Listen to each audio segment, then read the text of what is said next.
50% total suara sah pemilu DPR yang terakhir, yaitu pemilu 2019. Yang berikutnya, soal sekiranya ada indikasi dugaan pelanggaran, saya kira secara mekanisme dan kelembagaan sudah diatur di Undang-Undang Pemilu, disiapkan lembaga Bawaslu apabila kemudian ada pihak-pihak yang menengari ada dugaan, indikasi dugaan pelanggaran pemilu. Laporannya dan segala macam mekanismenya diatur dan juga yang menangani adalah teman-teman di Bawaslu. Kemudian kalau soal KPU dilaporkan ke Bawaslu atau diadukan ke DKPP, teman-teman sekalian perlu kita sama-sama pahami begini. Di dalam Undang-Undang Pemilu nomor 7 2017, posisi KPU itu selalu terlapor di Bawaslu, termohon di Bawaslu, teradu di DKPP, tergugat di PT UN, di Mahkamah Agung, dan juga termohon nanti sengketa hasil pemilu ke Mahkamah Konstitusi. Jadi sudah menjadi bagian dari risiko pekerjaan KPU kalau kemudian diadukan ke DKPP, kalau dilaporkan ke Bawaslu. Tentu saja sekiranya ada, tentu akan kami pelajari detail-detailnya dan kami akan menyiapkan jawaban-jawaban, argumentasi dan juga mengikuti persidangan-persidangan yang akan digelar oleh lembaga-lembaga tersebut. Yang ketiga, untuk kampanye dengan metode debat, kampanye untuk calon presiden wakil presiden, menurut Undang-Undang Pemilu frekuensinya 5 kali. Nah, dalam 5 kali itu ditentukan 3 kali adalah debat untuk calon presiden. Kemudian yang 2 kali itu debat dengan debat antar calon wakil presiden. Nah, detail-detailnya karena hari ini baru saja ditetapkan pasangan calon presiden wakil presiden sebagai peserta pemilu, tentu nanti pembicaraan baru akan kita lakukan setelah hari ini, setelah ada nomor urut juga antara KPU dengan tim masing-masing pasangan calon.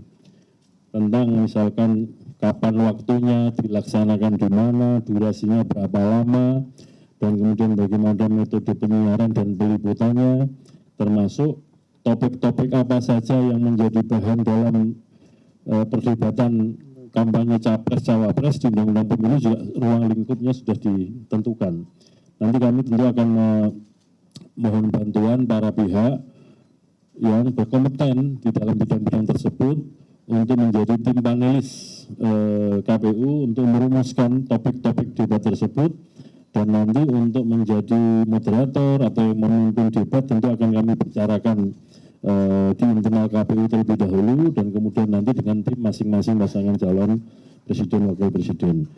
Dan pelaksanaannya dalam durasi masa kampanye sebagaimana disampaikan oleh Mas Idam tadi, mulai tanggal 28 November 2023 sampai dengan 10 Februari 2024. Yang berikutnya, soal pengamanan dan pengawalan Capres-Cawapres ini sudah menjadi kebijakan dari waktu ke waktu, dari pemilu ke pemilu.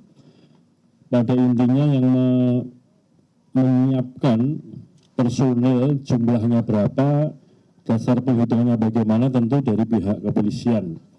Dan unit-unit yang terlibat di dalam tim pengamanan dan pengawalan masing-masing pasangan calon presiden wakil presiden itu ada pengamanan personel, kemudian ada yang mengurusi protokolernya, waktu tempat kegiatan masing-masing Capres-Cawapres. Demikian juga untuk transportasi dan juga lalu lintas, termasuk di dalamnya ada unit yang menangani kesehatan. Jadi ada di dalam satu unit pengamanan itu masing-masing bidangnya. Pemirsa, KPU telah menetapkan bakal calon presiden dan wakil presiden Anies Baswedan Muhaimin Iskandar memenuhi syarat, kemudian bakal calon presiden dan wakil presiden Ganjar Pranowo Mahfud MD memenuhi syarat, dan bakal calon presiden dan wakil presiden Prabowo Subianto Gibran Rakabuming Raka memenuhi syarat. Selanjutnya, tanggal 14 November akan dilakukan pengundian nomor urut masing-masing paslon yang akan ditetapkan sebagai calon tetap untuk paslon presiden dan calon wakil presiden, yang kemudian dilanjutkan mulai akhir bulan ini atau tanggal 28 November 2023 hingga 10 Februari sudah memasuki masa kampanye.